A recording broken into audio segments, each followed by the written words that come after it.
On this week's episode, we have Andy Barkett. Andy is a former Major League hitting coach for the Boston Red Sox and Los Angeles Dodgers. He's been a hitting coordinator at the Major League level. Now he's working with hitters in the private sector. And so in this episode, we talk more about hitting mechanics and his own philosophies when it comes to working with hitters. Andy has a really cool product that just came out that he talks about in this episode as well. So if you're into hitting, this is going to be a great episode for you. As a reminder, make sure to hit the subscribe button because every podcast that I put out from this point going forward is going to be right here on YouTube. So hit the subscribe button and hope you enjoy this episode with Andy Barkett. All right, we now welcome back onto the podcast, Andy Barkett. Andy, thanks for coming back on, man. Thanks, Patrick. I appreciate you having me on, man. You're a good baseball man. I've been following your stuff now since we met last year, and it's cool to see what you do for the game and for your players. So I appreciate you having me on. Thanks, man. Well, hey, anytime I can get somebody on the podcast, whether it be one time or multiple times, who's been involved in professional baseball for almost 30 years, I don't think you can't. I always say you can't Google that type of experience, and so I think that's something that I'm intrigued in, and I'm excited to learn from you today, just like I did last time. And first off, I mean, you were in professional baseball a very, very long time. You know, you've been World Series champion. You've coached at every level. You've managed. You've played. I mean, you've done a lot of things. And now you've kind of, you're spending some more time with your family. You're able to go and watch your kids' games and things like that, which is awesome. And you're doing a lot more stuff. Well, not a lot more stuff. You're doing full time right now in the private sector with remote training and mental game and some different other things. But what skill set do you feel like you've picked up the most over this past year that maybe you didn't have before you made that transition? Wow. Well, that's a great question. I think that the training part of the players and connecting with the players and impacting the players' lives has been the easy part. Again, I'm not trying to by any means toot my own horn, but 29 years of experience in professional baseball and then coaching some of the greatest players in our game today. I've learned a few things along the way. So the one-on-one with the player is kind of like my comfort zone. I think I've had to stretch myself in other ways, just speaking in front of a camera. I remember when I started building my remote training business and I had to film a bunch of videos to kind of build the library. I remember being in the batting cage and pushing record and then standing there and stopping it, turning to the back of the batting and walking to the back of the batting cage with just a flood of self-doubt and just kind of like a hit batter.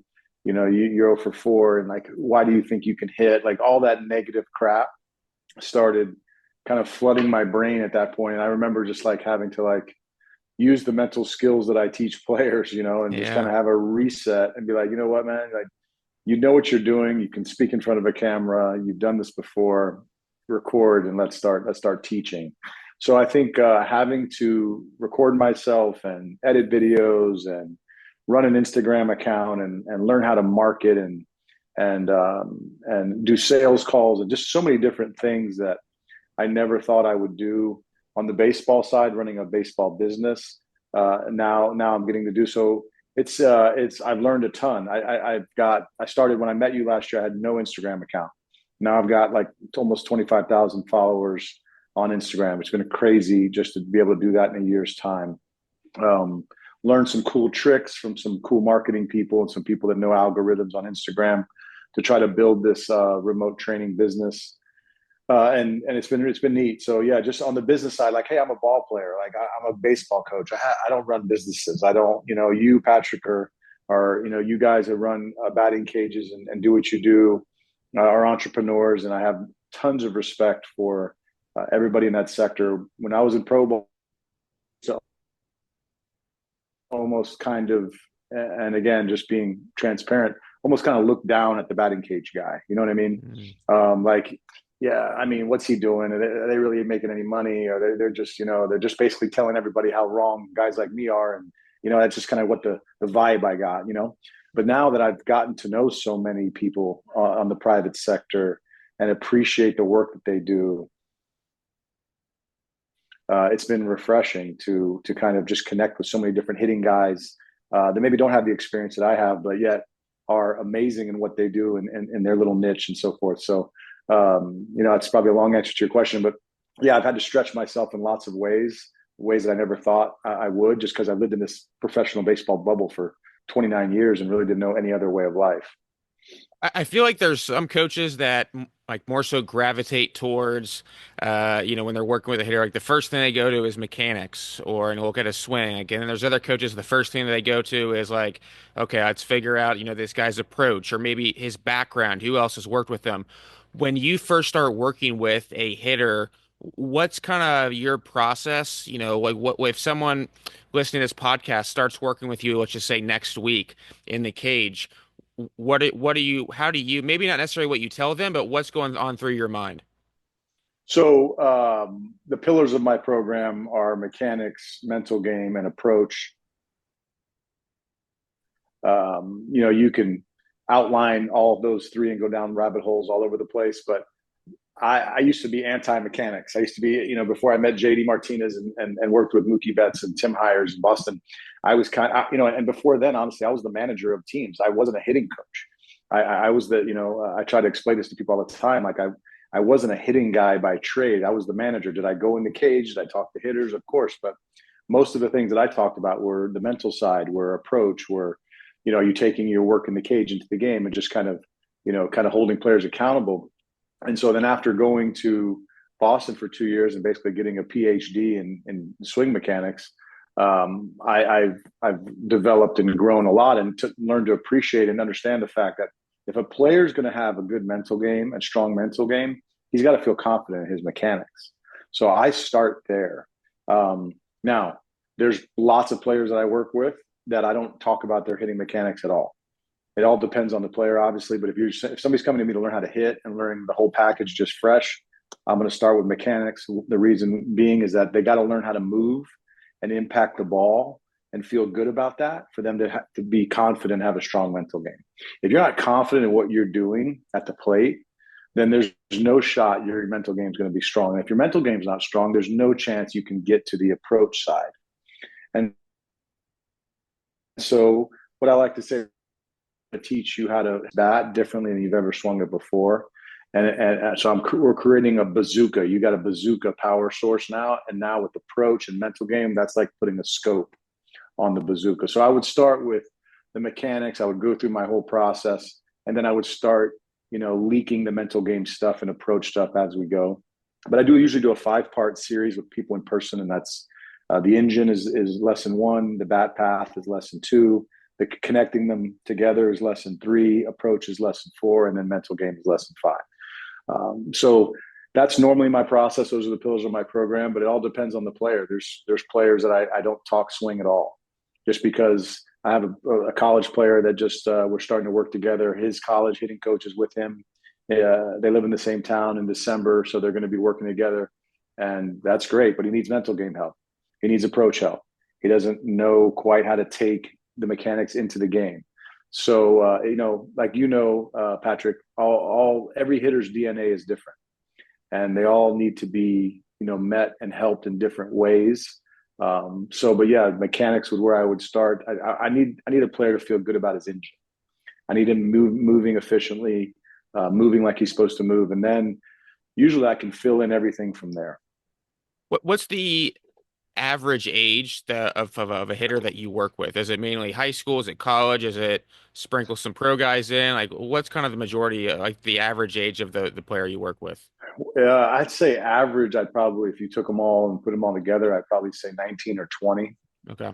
Just because I have some, older major league players. I worked with Nolan Arenado for a period of time during the season. Oswald Peraza is a client currently with the Yankees. Has a chance to make the club as a second baseman.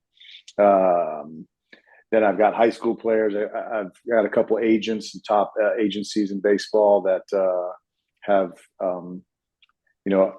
sent some players my way, and whether they're high school prospects or some college guys that they're advising, or actually people that they represent in professional baseball. So I'd say about 20. It's a good mix of college players between remote and in person. Yeah, I'd say probably the average age is 20 or so. How many hours a week are you in the cage working with somebody? Yeah, I'd say between 25 and 30 a week. I'm in the cage. And then, remotely, it just varies. It just depends. There's certain, I have people in the program for 90 days on average. And I meet with most of them once every 10 days or so, but they have access and they have a schedule and a plan that they're able to go through and on the app that I provide for them. So, and I got a lot of messages back and forth, a lot of videos of drills. Hey, am I doing this right? Does this technique look good? And it's either, yeah, that thumbs up, that's perfect, or nah, man, we got to clean that up. That's not good. So I'd say about 25 hours in the week, and then probably another 10 or 15 at home, working on the remote side. So how does that work with your remote program? You said it's not, yeah, average is about 90 days per client. Like what, Yeah. walk me through, like how do you go about, because everyone does it a little bit differently. And then, you look on the pitching side, it's even different. So it's, how do you go Mm-hmm. about doing yours?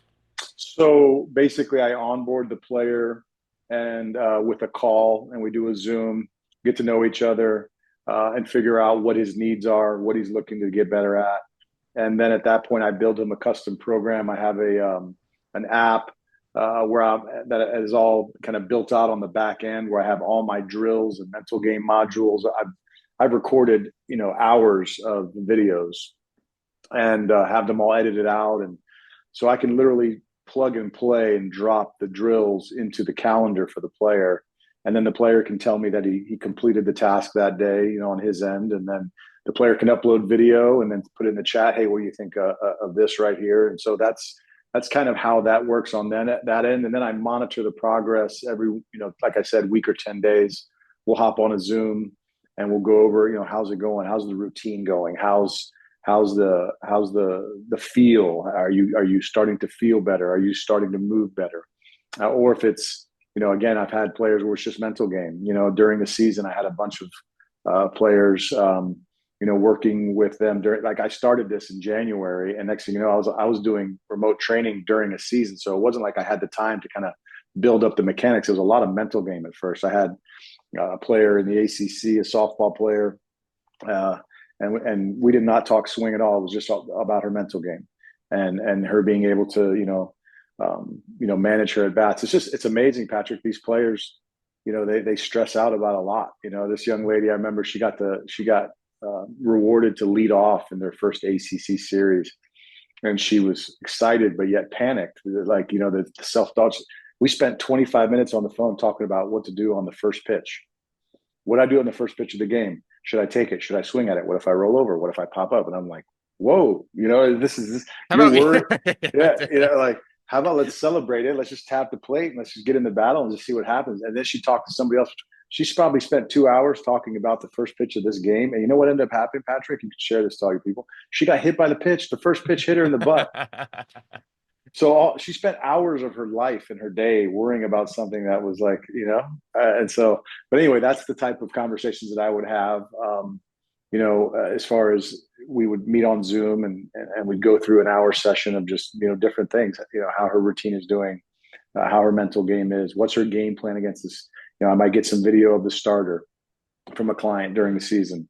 Hey, how would you game plan against this person? And so that's another way that it works. I also do some live teaching. I've been doing it. I'm not doing it tonight because I'm on a little bit of a trip here up visiting, or our daughter's graduating from graduate school up at Kennesaw State. So I'm in Atlanta at my sister's house now. So I'm not doing the mental game Mondays tonight, but I was teaching mental game Mondays for about 8 weeks. And we do a mental game session. I've taken a couple of weeks off, but those will start again on Monday night. So that's also part of the program. And those are all filmed and they have access to that in the app as well. So yeah, it's been great. It's been a neat experience working with players, impacting lives, helping people out. There's a lot of bad coaching out there. And I didn't know that. I thought that everybody had access to good information and there was enough batting cage dudes out there that we know how to impart it now. But I'm realizing that there's not. That like there's not as much as you would think. And that's was kind of shocking. But you know what? Honestly, that's happening in professional baseball. I had like 4 pro guys come to me in a 2-week span and tell me that they learned nothing the whole season. All they were told was to pull the ball in the air as hard and as far as they could. And we're going to do different drills and this and that. Nobody's telling them how to move. Nobody's telling them how to game plan. It's just, hey man, pull the ball in the air. Your OPS will be higher if you pull the ball in the air. Yeah, no kidding. But like, how do you do that? Like how do you? And I'm having these aha moments with these players where they're like, wow, I've never felt this before. Guys, 6, 7 years with teams that are going to the playoffs that are now, the teaching isn't like it used to be. It's just different, and that's across the board too. I feel like in college baseball now, there's we've yielded to the student manager feeding the machine, and that's the individual work instead of like breaking a guy down. And I understand there's time constraints in college sports, but it seems to me with all the players that have come through my door, their lack of knowledge and understanding of how the swing works has been unbelievable. Like I never thought that was a thing. And that's been the most shocking and surprising thing is like, wow, hitters are not being prepared by major league organizations, by Power Five programs, baseball and softball. And so I'm like, wow, this is a great place to be because I can really impact their lives. Like I wish I had somebody like me to teach me the things I'm teaching them when I was their age. Mm. Because first of all, I would have taken it and done it all day long as much as I could. I would take as many swings as I could to try to get better with the knowledge that a pro would give me. So it's been great, man. I've been able to impact a lot of lives in my community, which has been awesome. Normally when I was in pro ball, I'm in and out of town. I really don't even identify in my community. Yeah, we go to church, we go to the grocery store, we're hanging out, whatever. But I was just so consumed with working for the White Sox or working for the Red Sox that my mind was always there, and it was never. And now I'm able, we have 2 high schools in our community. I'm able to impact lives around us, and even on my son's team, he's a player at Stetson. I have a lot of the players come to me. It's not too far from where we live, and done a lot of private lessons with players. And I got some Florida Gators coming to see me. I got some Seminoles I've been working with, and so it's been great, man. It's been awesome. Where in Florida are you? So I'm in Oviedo, which is a little suburb of Orlando. Okay. It's right next to it borders University of Central Florida. It's right by University of Central Florida, not too far. Okay. Okay. UCF, yeah, it's on the northeast side of Orlando. Okay.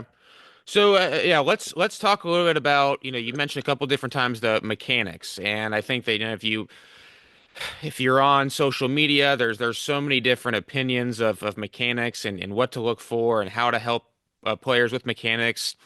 I think that, at least for myself, I'm always looking for ways to help hitters, to put hitters in positions where they can feel, whatever it is you're trying to get them to do. I mean, you can tell them like, hey, keep the back heel down, or, load in your back hip, or whatever it is, depending on the player. But for a lot of them, if they can feel it, or if we can put them in some sort of a constraint position, it's a lot easier for them to be able to pull that off. Mm-hmm. What are some specific positions that are kind of your foundations? Like you got to be able to do it, and then how are you able to help them get in those positions and then maintain those positions throughout the swing? Yeah, I think you hit on some real good ones. The back hip and the heel. They work together. They're connected biomechanically. Obviously, the ground is connected to the back hip through the heel and through the force of the heel. And so I've developed a product actually called the Power Pivot, and we just launched about a month ago after months of testing with players and different molds and rubbers and so forth. So this little device right here is what I use 95% of the time, and players feel it right away. So they put their heel right here on this part of the pivot, and right away when the player puts his heel into it, they feel the connection to the ground. They feel that little pressure in the hip. Mm. And you know as well as I do when a hitter's like, "Ooh, what's that?" What's that feel? And so, oh yeah, man, that's your engine, that's your power source. You just plugged in your cell phone, is what I like to tell them. And then what I like to do normally to your point, as far as getting them in a position, is I have them step on their heel, push into the power pivot, and then I'll have them take a stride forward. Take your forward move, boom. And then I'll ask them a question. I'll say, what foot did you take that with? Did you stride with? Not a trick question. And everybody usually, oh, the front foot. Okay, good. I'll say, all right, now do the same stride, but now with the pressure that you're putting into your heel, use that pressure to get that, to jab that foot forward and hold, and tell me what you feel. And normally when a player feels that, they're like, oh, wow, that's different. I feel pressure in my butt, in my back hip, in kind of my groin area. Like, just they start pointing different areas. I'm like, yeah, man, you just plugged in your cell phone, bam. And so now you have your power source. And I'll say to them, they used to say wrong or right, but I'm not that brazen anymore. I don't want to offend too many people. We got to be politically correct these days. What I'll say is, I said, if you're not doing that and you have never felt that, then you're not doing it as good as you can possibly do it. You're not as efficient as you can possibly be. And that's the goal, is to be, we want efficient movements. We don't want wasted movement with velocity and spin as it is these days. We need these guys to be moving efficient, be powerful. And so, when you connect them to the ground and you get them to feel that separation and that stretch, I mean, it's really a difference. It's a difference maker. And then I take them through a drill package with the lower half, get that hip turning under the spine, and right away, ever felt it before, Patrick, and I'm sure you relate to this because as many hitters as you've worked with, you can change their world. And I'll say that to them on lesson one. Have you ever learned this before? No. Have you ever talked about your hip and your heel? Blah, blah? No, I haven't. Okay, I'm going to change your life today. And I say that confidently these days, because if you've never learned how to hit with your hip and really learn how to turn that thing like it's supposed to turn, and you've just done it spinning and swinging, so to speak, with your arms, then once you feel yourself drive a ball with your back hip, it's different. Honestly, that's probably the number one mechanical flaw that I see. Is exactly what you're talking about. That spinning out early, that back heel disconnecting early, and yeah, I think that thing is awesome. It's something that I've always been trying to think of different ways to help hitters keep that back heel connected to the ground, and then not only keep it connected, but just help them feel it. You know what I mean? Like help them feel it too. So I'm definitely gonna check that out. Mm-hmm. How did you think about doing that or putting that together? Well, I always we use different tools. When I was in Boston, we had these big bubbles that we would use and get there. And JD, we had to carry him wherever we went. And we would use two of them, one for the gas, one for the brake. Sometimes he would stand on both of the bubbles, little balanced bubbles, and they're great tools.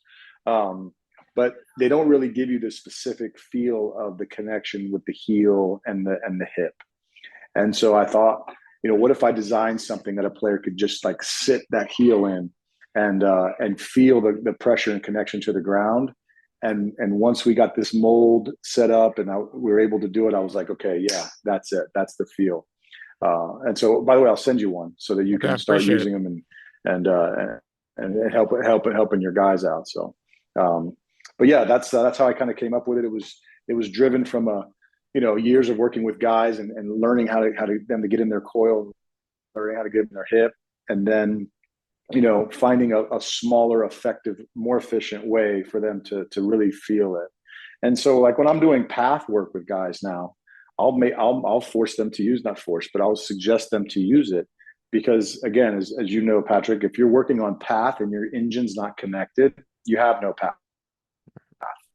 Your path is going nowhere. So you have to have that power source driving the train, so to speak. And if it's not, and it's disconnected in any sense, then this is going to suffer. You're not going to be able to make the move that you want to Love that. Yeah, so talk me through about how would you recommend somebody use that power pivot? Like you have them, like you would want somebody to get on there, you want a hitter to get on there, start using it. Do you want them to go no stride right away to get them to feel it? Or as you mentioned earlier, did you tell them to get in their regular stance and then stride to feel that pressure as they're striding forward? Like what would be your recommendation for those who start using it? Yeah, well, on the site we have a Power Pivot Plus package, which is a 5 video series that just takes you through Okay. drills and shows you how to do them. But just to kind of break those down, I'll do a few where I make the player keep his foot on here as long as he can, and then like his heel might come up as his glute pinches underneath him, but I don't want him to turn off of it. I just want that heel to kind of pinch, almost like he has a wood plank between his feet. And then I'll do a drill after that. We'll do one where, you do some normal swings. And then we'll put it in the front, and I'll have a player step, like do a no stride where he puts his foot right here. And then just, no stride and feel the brakes. I like to talk about the brakes and the gas, and breaking up the pelvis into two parts. And so we'll do some brake work. And then we'll do some, like I call it the accelerator. We'll do some gas or accelerator work where I'll have a player really turn aggressively off of this and make his hip turn underneath him.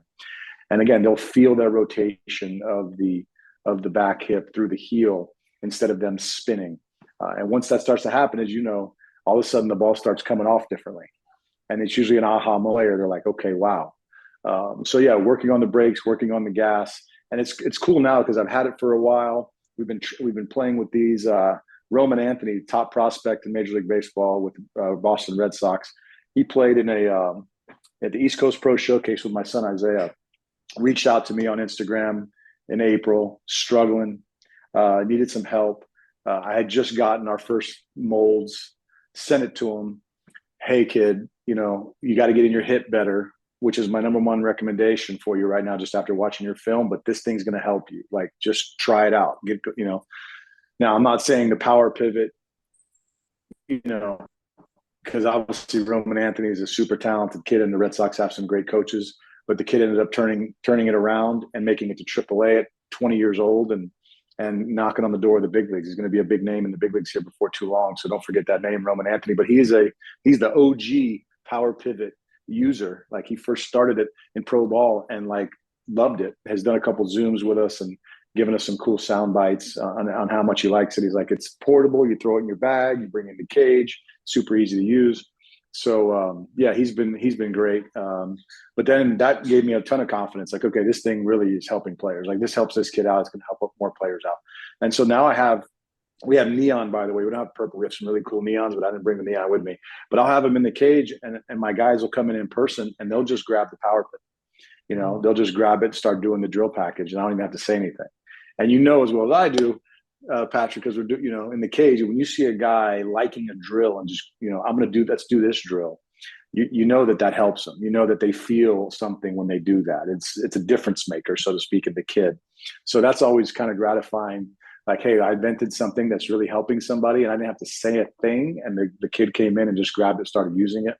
But it's super helpful, man. When a player knows how to use their back hip and feel the ground, then everything else becomes a lot easier. And I guess I'm so passionate about it because as a player myself, years ago, a whole other lifetime ago, I was trying to generate all types of power every which way I could. And I never knew that I needed to. We didn't know in the 90s about biomechanics and kinesiology and how the body moves and all that. I mean, if they did, nobody told us about it. It was just like, grab the bat, go in the cage, and hit some line drives to the back of the screen, But if somebody would have told me this, goodness gracious, it would have been a difference maker in my own life. As a player, I was gifted with really good hand-eye coordination growing up. Anytime you could throw something at me, I knew I could hit it. As I got older, I developed a very kind of steep and kind of like down to the ball line drive, throw your hands swing, which is what they taught growing up. I didn't know about getting behind the ball and connecting and moving through the ball. And so, now being able to see players and teach it to my own son and watch him, develop into a prospect and that has a chance to get drafted next July has been, has been awesome. And I'm super passionate about teaching it because it's something that I wish somebody would have taught me. You mentioned So, your son there. And obviously I'm sure you've been watching a ton of college baseball because you've been watching him and helping him. What are some of the common things that you see in college baseball that like other whether it be flaws, mechanical flaws, mental game, mhm. just approach wise, like what are some of the common things that you see in college baseball amongst hitters that it's like, man, if they were listening to this is what you would tell them right away? Well, I can kind of I'll tell you a quick story to illustrate that. But I was a major league coach for 2 years, 18 and 19 with the Red Sox. I had a year contract extension through 20. Bunch of the coaches got let go. We didn't have a great year in 19, so I was relieved of my duties, and then uh, was just kind of figuring out what to do. And I decided to stay close to home and volunteered at University of Central Florida to be just an assistant. And I always wanted to coach in college and see what it was like. I remember walking in the cage, Coach Lovelady at the time, Ted Tom, two really good friends of mine, great dudes. They were like all geeked. They had their hitting rotation going, and they're like, "Hey, check it out, evaluate it, tell us what you think." And they're like, "What do you think?" And I was like, "Eesh." I felt like a little bit of a snob, but just picture this for a second. Give me a second here before you judge me. Like I spent 2 years watching the best players in the world every day, right? And so my eyes are trained to that and only that. I haven't seen anything else except that. So now I walk in this and I'm like, ugh. And they're like, "What do you mean?" Blah, blah, blah. I'm like, "Listen, nothing against your drills or what you're doing, but there's a ton of inefficient movement going on here." And that's to answer your question. Amateur players, big movements that are wasted. Like a lot of wasted time and space trying to, search for juice. Everybody's looking for more juice, right? More power. So, and I say this all the time, and this doesn't just go for baseball, but testosterone makes us a little stupid. We hit one good, then we got to add more to it and hit it harder and farther, right? But, when you watch Mookie and JD and Mitch Moreland and Devers and Bogarts every day, those dudes are just efficient as can be. Like, boom, boom. Like everything is clean, everything is tight. That's why my eyes were like, what the heck is going on here? This is messy, This doesn't look like I'm used to looking at. And so that's the biggest difference for me is a lot of inefficient movement and a lot of young players trying to do too much and trying to like, even my son, like he's doing some scout meetings and stuff. So he's getting excited, obviously, and you take him in the cage and like you see a couple of swings, you're like, "Dude, what are you doing? You don't need to swing that hard." And he's like, "Yeah, it's just our human nature. We want to do more." But this game is doing it clean and efficient over and over and over again. When I was a kid, I got to go to the Doral golf tournament early in the week. My dad had an account there, and I remember watching all the pros, Freddie Couples, Jack Nicklaus. Here I am with my little pass walking around this golf course, and I'm watching these guys on the practice tee. And I just remember one after another, it was just perfect swing. And just you watch them down the line, on the driving range, just every pro just taking these gorgeous swings. And you don't ever see them hit, muscle up or try to do too much. It's just smooth. So, that's what big leaguers look like in the cage. They just, these efficient, smooth, clean movements, tight turns, one after another, hips connected, boom. And, when you walk into a college cage, you're going to see a lot of muscles and you're going to see a lot of people trying to go deep and trying to hit the ball hard and far, which is okay. There's nothing wrong with hard and far. We just got to do it the best way we can. So I would say a lot of wasted movement, inefficient movement is the biggest difference. Yeah, when you're working with some of those guys like Mookie Betts and just some of the best hitters in the world, I mean, do you think they ever care about how hard they hit the ball? No. Well, so I told this story the other day. That was when Rapsodo 18, I think Rapsodo had just come out, or they were testing Rapsodo. So we got, of course, we were in the big leagues, we were in Boston, so they got a Rapsodo. They're measuring it out. Heck, I didn't even know what it was at the time. Like, what the heck is this freaking thing in our cage? Yeah. So we got the iPad, we're getting the stuff. Well, yeah. Do they care about how hard they hit? Yeah, because they started gambling. Like we had to get the Rapsodo out of the cage because Benintendi and Moreland and Brock Holt are all putting in 250 to see who's got the highest exit velo today. You know what I mean? Or Benintendi's like, okay, first guy that hits the Rapsodo on a line, and knocks it offline wins the pot or whatever. It's like, so finally we're like, get this freaking thing out of here. Like these guys don't care. Like, you know what I mean? Like they're trying to beat Garrett Cole tonight. You know what I mean? But now that's a generation behind. We're in a different generation now where these guys have grown up with technology. They've grown up with blast motion. They've grown up with Rapsodo or TrackMan or whatever. So yeah, I think you have to be a little bit more sensitive to the exit velos and the metrics and so forth now. And I just, again, just talking about my son, like I have a Rapsodo, I have a blast. I test him from time to time just to see where we're at, just to see what it looks like. I don't sit here all day long and just, it's hit off the Rapsodo and chase exit velo. It's not that. It's just more, just want to make sure that the ball's spinning well. I'm really big on the ball flight and the spin of the ball because that just shows me consistent contact. You want to have good exit velo, then hit the ball in the sweet spot a lot, and then you have that's your best shot. These freaking swinging out of your butts and you're swinging as hard as you can, and where you run and throw the ball as hard as you can, and then you're just trying to do the same thing with swinging these little sticks and all that. Like I'm sure there's value in there, but you want good exit velo, hit the ball, have sweet spot accuracy. Be really good at that first, and then we'll add more to it. So When you say you use blast motion with your son just to test him, are there certain metrics you're looking at on there to just eye? Yeah, I like the early connection score to see where he's at when he loads. I like rotation acceleration because that's telling me, how much power from the ground I feel like he's using when he turns the barrel. Obviously, I look at the attack angle. The bat speed I really don't care about. Where most people they go right to the bat speed, or not most, but some people. I don't care about it. I mean, Luis Arraez just won a batting title with the lowest bat speed in the big leagues. It's a metric that we should pay attention to. But I mean, if you can hit, you can hit. Whether your bats, John Carlos Stanton's got the greatest bat speed in baseball. Is he a good hitter? Do I love the guy? I think he's a great guy. I know him personally. I think he's awesome, but he's not a great hitter. He's not. And so, does the bat speed equal a great hitter? No, it doesn't. Is it part of the equation? Of course. Do I love bat speed? Of course. But at the same time, if we're chasing it and chasing that only, then we're selling ourselves short. There's hence the name of my company, Holistic Hitting. There's so much more to this to really define what a hitter is than just bat speed. Mm.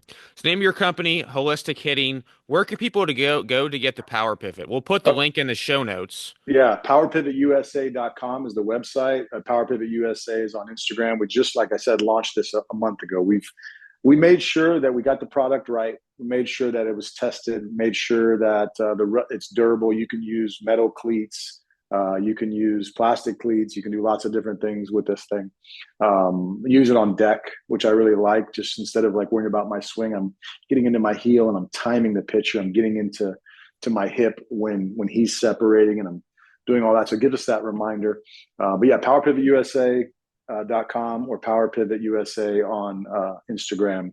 And then my hitting company is Holistic Hitting on Instagram, and then baseballprosacademy.com, which is just an old name of a website. I don't really use the website too much. Everything is kind of done off Instagram these days. It's just really easy to communicate with people and market on there and so forth. I have a YouTube channel, Holistic Hitting, as well.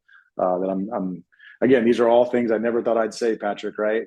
That I'm developing YouTube channels and Instagram channels, but evolve or die. You gotta learn and grow, and when you stop learning and growing, it's just life is not that much fun, I don't think. And even to the point of teacher man, I had a chance to work with him. We share a client, and there's a little bit. He's insulted a lot of friends of mine, and and I was very leery of him walking in the door. I mean, I'm not inviting the guy over for Christmas dinner, that's for sure. But at the same time, when he walked in the door, I want to learn something from the guy. Let me dig in, let him do his thing, let him put on his show. But I'm going to try to pick out a couple nuggets.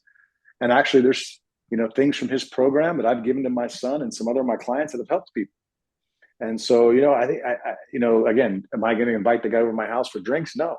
But did I learn something from him? Yeah. And I think we should always be looking to learn from whoever we can, Mm. because as educators, which is what we are, our job is to help our players at the end of the day. And if you're passionate about that, then open your mind, open your eyes, and try to find out. Search for some answers to help your guys out. Your mindset should be, what can I do to make my players better, make myself better, and then make my players better. And so I'm always kind of looking for ways to do that, and hence why we came up with this product and the holistic hitting program. Just finding ways to really. There's a need. Players have a need for good coaching, and there's just not enough of it out there. So it's been great, man. It's been a really cool experience. So I appreciate you having me on and the chance to talk about it all. Awesome. Thanks, Andy. Appreciate it, man. All right, Patrick, man. Good luck with everything else. We'll talk to you soon.